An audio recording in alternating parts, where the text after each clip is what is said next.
catatannya, penyakit itu kita nggak mendiagnosis pasien gitu. Jadi kalau diagnosis itu ranahnya kedokteran. Jadi kita cuma tahu sakitnya apa dari gejala-gejalanya buat ngasih obat yang tepat. Gitu. Oke, berarti tugas diagnos penyakit itu hanya ke orang ke dokter atau dokter ya.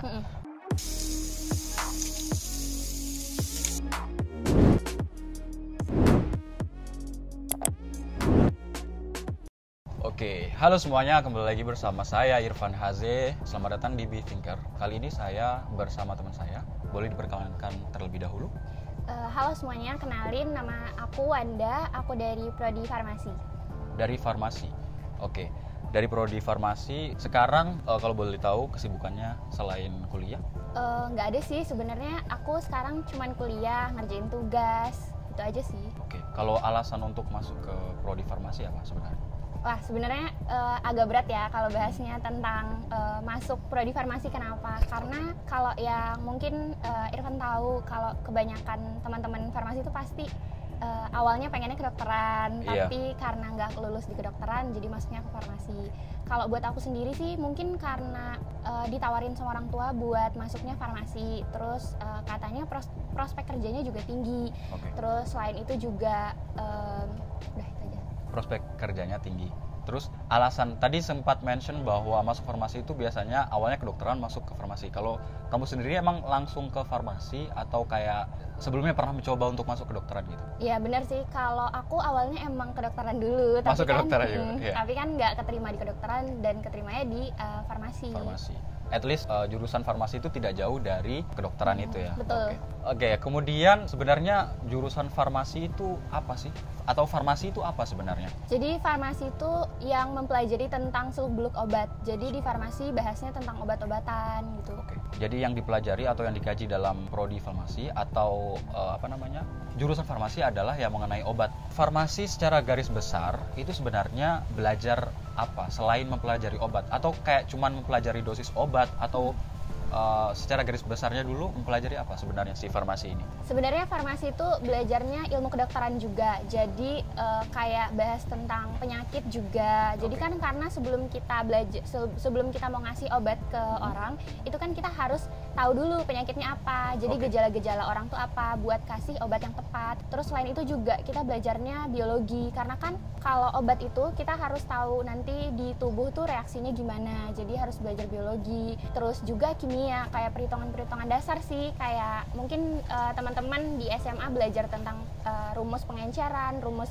pencampuran. Di kimia itu juga masuk kok di farmasi. Berarti mempelajari penyakit, mempelajari jenis-jenis obat yang nantinya bisa mengobati penyakit-penyakit yang telah dipelajari tadi juga. Iya, tapi catatannya, penyakit itu kita nggak mendiagnosis pasien gitu. Jadi kalau diagnosis itu ranahnya kedokteran. Jadi kita cuma tahu sakitnya apa dari gejala-gejalanya buat ngasih obat yang tepat. Gitu. Oke, berarti tugas diagnos penyakit itu hanya ke orang ke dokter atau dokter ya. Kemudian farmasi ini hanya tugasnya untuk menerima pesan dari si dokter, penyakit ini A misalkan, kemudian butuh obat sekian. Tugasnya farmasi atau apoteker seperti itu. Benar, lebih ke treatment sih. Treatmentnya, bukan yang lebih mendalam lagi ya berarti. Oke. Banyak juga anak-anak SMA atau sebelum masuk kuliah yang farmasi ini kan identik dengan ilmu pengetahuan alam ya tentunya ya. Identik dengan kesehatan, identik dengan sains segala macam. Apakah dari jurusan IPS itu atau selain dari jurusan IPA itu bisa masuk ke jurusan farmasi, mengingat farmasi tadi lebih cenderung ke sains? Mungkin balik lagi ke yang aku udah bilang sebelumnya ya, kalau misalnya farmasi itu kan emang pelajaran basicnya kayak kimia, biologi, jadi emang lebih spesifik ke IPA. Tapi mungkin buat teman-teman yang selain dari IPA itu juga bisa kok gabung di farmasi, tapi belajarnya emang lebih ekstra, lebih banyak, lebih giat gitu. Karena mengingat pelajaran IPS juga nggak ada yang namanya pelajaran sains, cuman pelajaran IPS ya kayak sejarah, terus kemudian matematika pun beda kan, matematika IPA sama matematika IPS. Iya, betul. Tapi itu pun bisa diusahakan kalau misalkan kalian udah terlanjur masuk IPS kemudian pengen masuk ke farmasi, itu juga bisa melalui ada tes-tes tersendiri nantinya untuk masuk ke farmasi dengan belajar atau mempelajari mata pelajaran yang akan diujikan waktu tes masuk ke farmasi begitu. Iya, benar banget. Oke, kan farmasi itu belajar meracik obat atau tadi mendapatkan, misalkan pasien A punya penyakit kanker let's say, kemudian si dokter meresepkan obat A B C D E gitu. Tugas farmasi, tugas apoteker adalah ikut dari diagnos atau ikut dari dokter tadi kan? Emang kita ngikutin dari yang udah dokter kasih, itu kan kayak resep. Resep dari dokter. Sorry. Tapi dari kita sendiri nggak mesti harus sesuai resep. Kalau misalnya ada yang nggak sesuai, misalnya kan kita belajar obat, jadi kita juga tahu dosisnya yang tepat berapa. Itu bisa kita bilang kayak confirm lagi ke dokternya itu kalau dosisnya itu dinaikin atau diturunin kenapa. Tapi kita juga harus jelasin kenapa kita mau naikin, kenapa mau turunin. Berarti ada referensinya kan. Oh iya. Gitu. Jadi emang kita ngikutin resep, tapi nggak semuanya harus sesuai gitu. Sesuai dari arahan dokter. Jadi makanya tadi si farmasi juga belajar penyakit juga, belajar dosis obat juga supaya let's say menyaring, nggak serta-merta ikut apa kata dokter gitu ya. Yeah. Kemudian tadi kan sesuai resep dokter begitu ya. Apakah farmasi ini juga belajar membuat obat atau meracik obat? Iya kok, kalau misalnya di universitas itu di prodi itu ada matkul sendiri. Jadi itu belajar tentang cara buat obatnya. Kan kalau obat itu ada sediaan-sediaan tertentu. Ada sediaan padat itu kayak tablet, terus kapsul, terus ada sediaan semi solid itu kayak yang di topikal itu kayak gel, krim, yang oles. Itu terus kalau di matkul sendiri itu tuh mata kuliah sendiri itu emang ada yang ngebahas tentang cara buat obatnya. Misalnya kalau misalnya kita mau buat obat tablet, berarti kita harus tahu kan bahan pengisinya apa aja. Bisa itu pengisinya, pewarnanya, atau perasanya. Nah, itu juga kita belajar. Terus ada juga di praktikumnya itu belajar tentang cara buatnya. Misalnya tablet itu dibuatnya bentuknya gimana, dikempa atau gimana gitu. Cara buatnya juga ada. Jadi proses pembuatan obat mulai dari bahan dasarnya, mulai dari kegunaannya segala macam juga bakal dipelajari di farmasi. Iya. Oke. Jadi tidak hanya melulu membahas mengenai jenis-jenis obat atau membahas mengenai penyakit atau resep yang dari dokter, tapi juga bakal mempelajari namanya membuat si obat tersendiri. Berarti apakah misalkan ada penyakit baru gitu ya, atau kayak let's say kemarin COVID kan termasuk jenis penyakit yang baru muncul nih ya.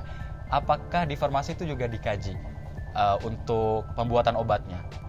Kalau pembuatan obat mungkin enggak ya, tapi mungkin lebih ke bahas kayak tentang obatannya gitu.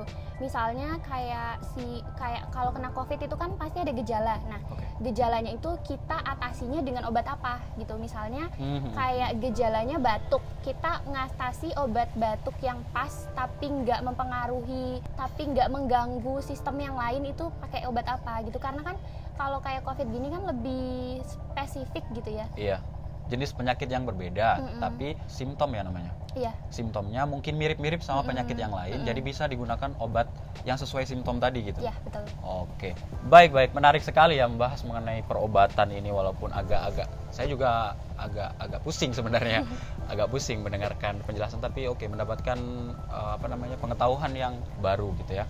Nyambung dari pertanyaan membuat obat, saya kan akhir-akhir ini tuh juga tertarik dengan isu ganja. Isu ganja tuh isu yang menurut saya menarik dan bagus untuk dikaji gitu. Apakah farmasi atau jurusan farmasi di kampus Wanda sendiri si ganja ini pernah dibahas nggak? Atau pernah diulik nggak sama dosen atau gimana gitu? Kalau ganja tuh mungkin masuknya ke narkotik ya. Narkotik. Nah, narkotika itu mungkin karena ganja tuh nggak terlalu banyak digunakan di Indonesia. Jadi mungkin kayak kita cuma sekedar tahu yang general gitu, nggak yang spesifik.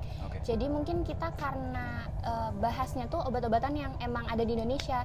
Jadi kalau yang nggak ada di Indonesia tuh nggak yang dibahas banget gitu, karena kan nggak ada. Jadi buat apa kita cari tahu tentang ininya? Tapi kalau misalnya kita mau baca kayak gitu-gitu bisa sih.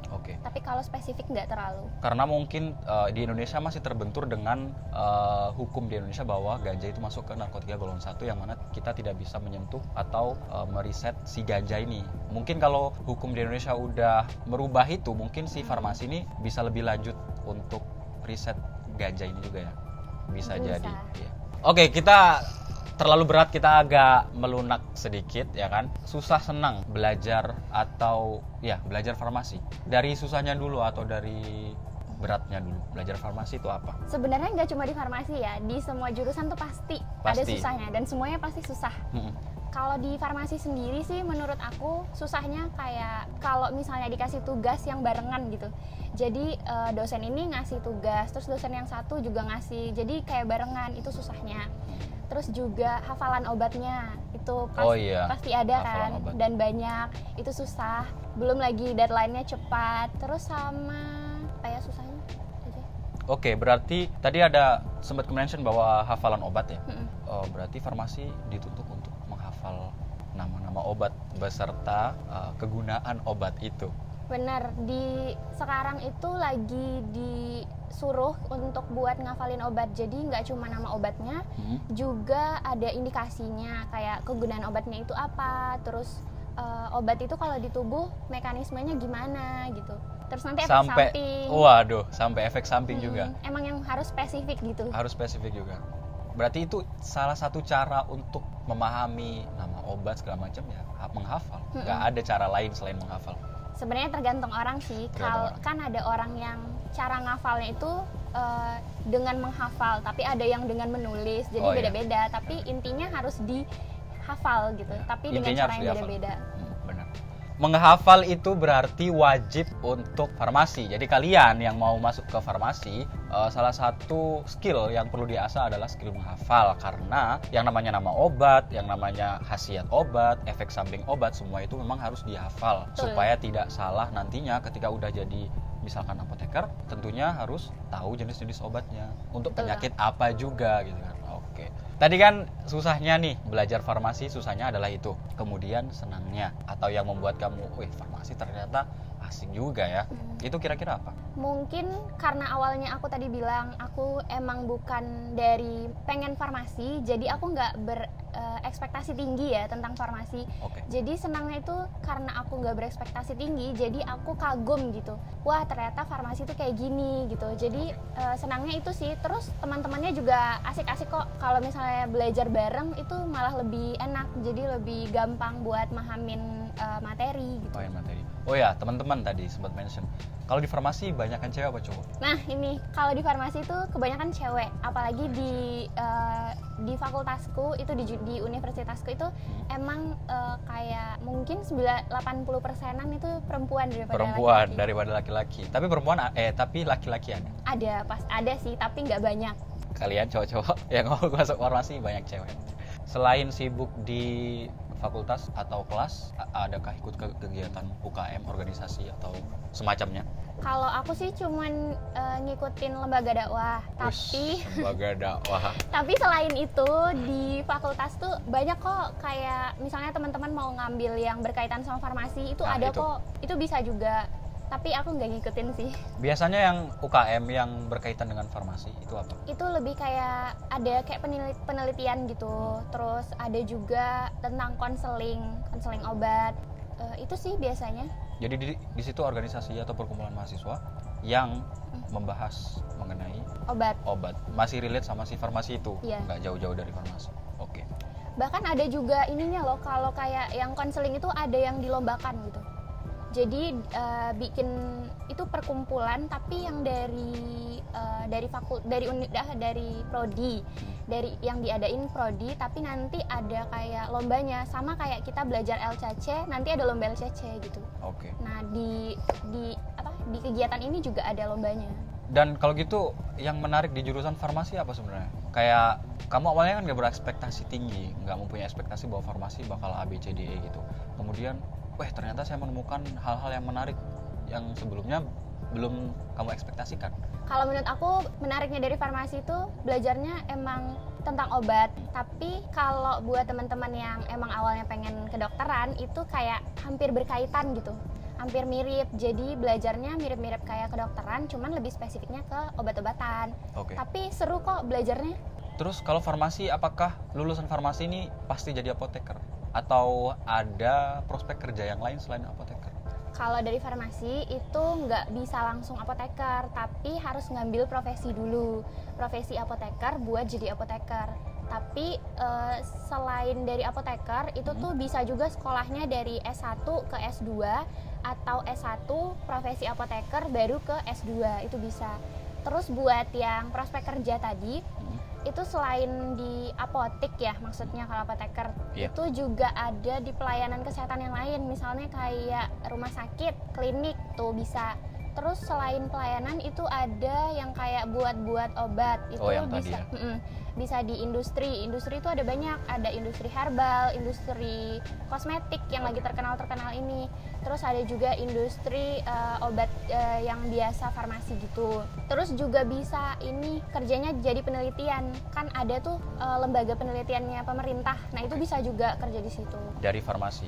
Jadi farmasi itu tidak hanya menjadi apoteker, tapi masih banyak pilihan lain selain jadi apoteker. Menjadi apoteker di apotek gitu ya. Menjadi apoteker di apotek. Oke. Menjadi apoteker itu tidak cukup dengan hanya kuliah S1 saja, namun harus masuk Harus profesi dulu. Ngambil profesi apoteker. Biasanya berapa tahun profesi? Setahun. Jadi S1-nya 4 tahun, kemudian masuk ke profesinya 1 tahun, baru bisa masuk menjadi apoteker. Selain misalkan nggak mau jadi apoteker, juga bisa menjadi tadi ya, pembuat obat ya itu namanya? Bisa kerja di tempat-tempat yang lain selain apotek. Selain apotek. Sebenarnya apotek juga bisa buat S1, cuman belum bisa jadi penanggung jawab. Bedanya di situ. Jadi cuman kayak tenaga kesehatan gitu, tenaga kefarmasian. Jadi lulus S1 hanya belum bisa mendapatkan profesi si apoteker tadi itu. Belum bisa juga buat apotek sendiri karena kan belum ada surat izin prakteknya karena belum apoteker gitu. Jadi misalkan nih saya orang awam tapi pengen buka apotek. Itu nggak bisa. Harus ada izin praktek dari apoteker dulu. Bisanya misalkan saya mau buat, kemudian kamu apoteker, pakai namamu sebagai penanggung jawab, itu baru bisa. Ya, jadi kalau apoteker itu dia bisa menjadi penanggung jawab di satu apotek. Jadi syaratnya bikin apotek itu harus ada minimal 1 apoteker sebagai penanggung jawab. Tapi si apoteker itu nggak hanya jadi penanggung jawab di apotek itu, bisa juga kerja di tempat lain, misalnya jadi jadi apoteker di apotek lain, tapi bukan jadi penanggung jawab. Jadi dia hanya menjadi penanggung jawab di apotek yang pertama tadi, tapi dia nggak bekerja di situ, cuma sebagai penanggung jawab. Bisa juga bekerja. Tapi dia juga bisa menjadi apoteker di apotek lain, tapi bukan tidak penanggung jawab. Jadi bisa naruh nama untuk penanggung jawab juga gitu. Wes, semakin seru nih. Kayaknya harus ada pertanyaan singkat, dijawab cepat boleh, dijawab lambat juga boleh, dijawab detail juga boleh, jawab singkat juga boleh, bebas. Ya kan, nanti saya menyebutkan satu kata yang ada hubungannya dengan farmasi, kemudian Wanda menjawab atau menjelaskan kata tersebut. Are you ready? Yes. Let's go. Indikasi. Apa tuh indikasi? Itu kegunaan obat. Jadi misalnya ada obat A. Nah, indikasinya apa? Berarti kegunaan dari obat A itu untuk apa gitu. Let's go kontraindikasi. Kontraindikasi itu berarti lawannya indikasi. Jadi yang tidak diperbolehkan atau dilarang. Misalnya ada obat A itu dikontraindikasikan untuk ibu hamil, berarti dilarang atau tidak diperbolehkan untuk ibu hamil. Bisa aja karena nanti mempengaruhi janinnya gitu. What the fuck? Dekongestan. Agak susah ya. Dekongestan itu untuk obat flu, biasanya mengencerkan kayak lendir di ingus gitu. Analgesik tuh anti nyeri. Antasida? Penetral lambung. Penetral asam lambung. Antasida penetral asam lambung yang biasanya teman-teman pakai buat ini obat mah gitu. Antasida. Anti cemas itu karena namanya anti cemas berarti untuk menangani gangguan kecemasan. Antiaritmia tuh untuk kalau irama jantungnya nggak beraturan, bisa meningkat atau menurun gitu. Kalau antibiotik antibakteri. Penasaran juga sama antibiotik sih sebenarnya. Antibiotik itu gimana sih? Kayaknya kalau aku beli antibiotik harus pakai resep dokter kan. Itu gimana sih? Emang harus ya? Maksudnya padahal sebenarnya penyakitnya sama, jadi obatnya pun sama. Misalkan saya ke dokter juga kan, di resepnya juga sama gitu. Tapi pas beli harus ada resepnya lagi. Itu gimana sih antibiotik ini? Bener banget, kalau misalnya mau beli antibiotik itu tuh harus resep dokternya. Jadi kalau mau ke apotik itu tebus obatnya pakai resep. Kalau misalnya beli langsung kayak nyebut nama, saya mau antibiotik ini nih, misalnya antibiotiknya amoksisilin ya yang terkenal. Saya mau amoksisilin, tapi sama apotekernya nggak mau dikasih karena emang peraturannya kalau mau beli antibiotik itu harus pakai resep dokter. Karena antibiotik itu kan rentan resistensi.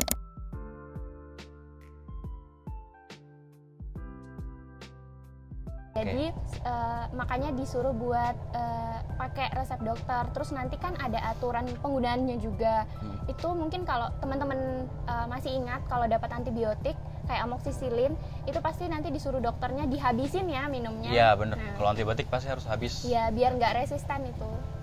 Ya emang antibiotik ini emang harus benar-benar ketat juga, nggak harus sembarangan.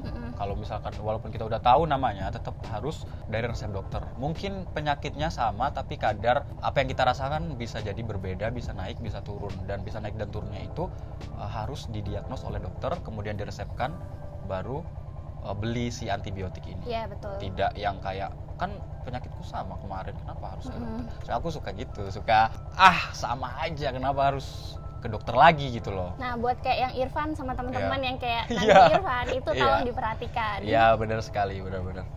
Dan kemarin saya juga penasaran sama yang namanya simbol-simbol yang ada di kemasan obat. Biasanya di kemasan obat itu ada yang simbol warna hijau, kayak bulat warna hijau gitu ya. Terus ada bulat warna merah juga, gitu-gitu kan. Itu simbol yang ada di obat. Kalau boleh tahu, buat pengetahuan saya juga, itu sebenarnya apa sih artinya simbol-simbol itu? Kayak simbol hijau, simbol merah itu.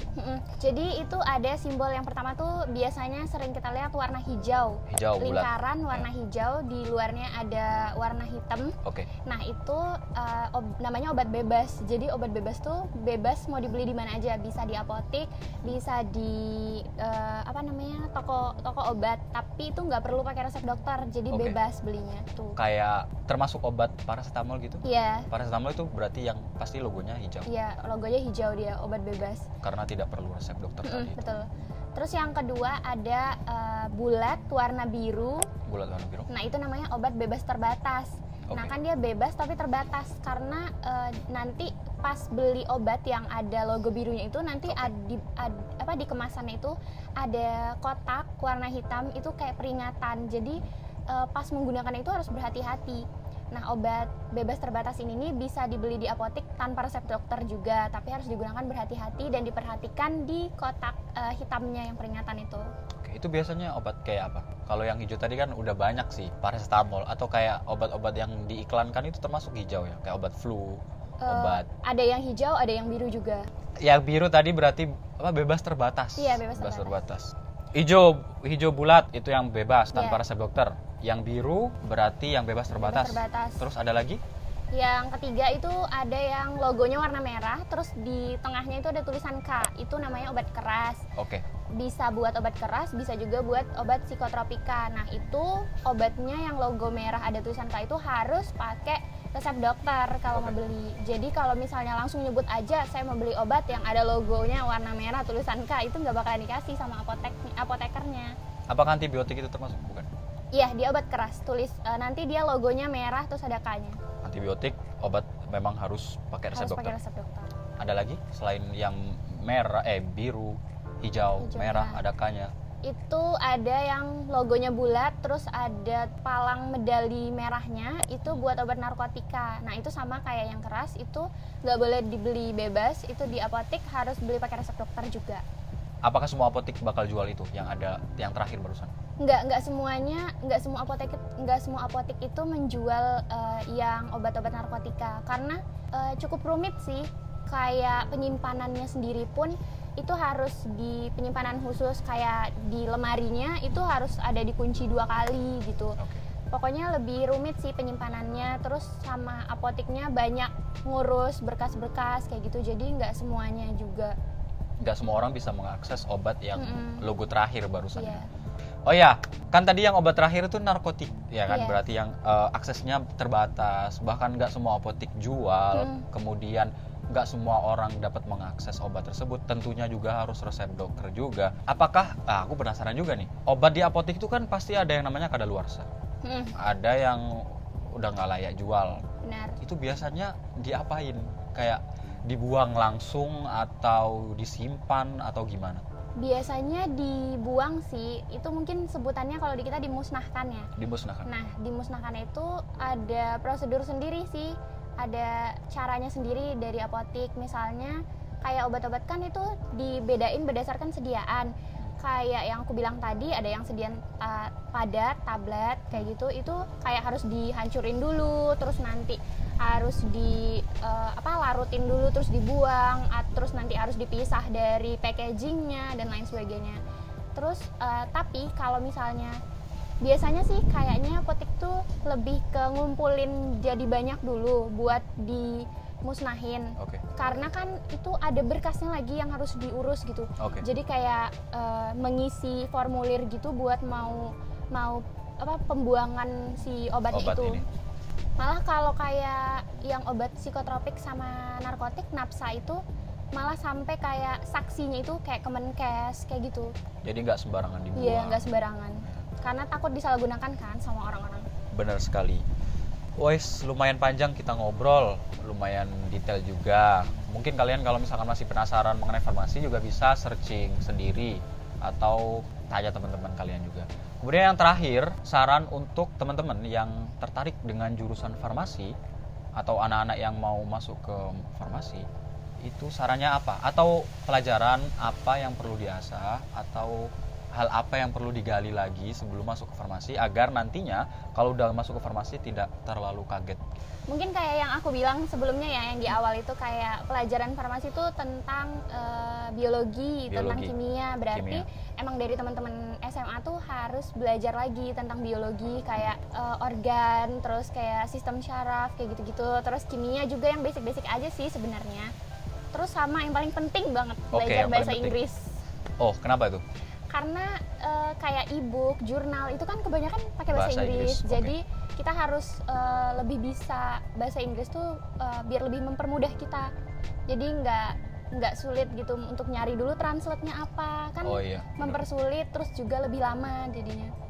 Tadi kalau yang jenis-jenis penyakit sebelum selesai nih, karena jenis penyakit kayak contohnya cancer itu kan bahasa Indonesianya kanker. Apakah semua jenis penyakit itu mirip-mirip ke bahasa Indonesianya? Apa ada yang kayak jauh banget? Jauh sih kayaknya, karena lebih kayak ke bahasa Inggris aja tuh nggak terlalu mirip. Misalnya bukan cancer ya ini, misalnya kayak organ aja. Kayak kita taunya jantung, itu heart kan? Iya. Tapi di bahasa medisnya kardiovaskular kan jauh banget. Iya sih, jauh banget sih. Jadi mungkin kayak selain nanti, jadi biar kalau teman-teman udah belajar bahasa Inggris, lebih mudah nanti. Jadi teman-teman tinggal belajar bahasa medisnya aja. Jadi bahasa Inggris udah di-keep, jadi teman-teman nambah bahasa medisnya gitu. Biologi, kemudian kimia, fisika nggak ya? Fisika nggak. Kalau matematika? Mungkin lebih kayak perhitungan dasar ya, perkalian, penjumlahan. Tetap penting ya, walaupun nggak yang terlalu complicated atau kompleks math. Nggak ada integral kok. Nggak ada juga yang namanya trigonometri. Nggak ada tuh, nggak ada. Atau yang namanya kalkulus. Nggak ada, itu teknik sih sebenarnya. Sok tahu. Selesai akhirnya, kita udah ngobrol panjang. Terima kasih juga Wanda telah berkenan hadir di Bithinker. Oh ya, terima kasih teman-teman telah menonton dari awal sampai akhir. Jangan lupa komen, subscribe, like, share ke teman-teman kalian. Dah.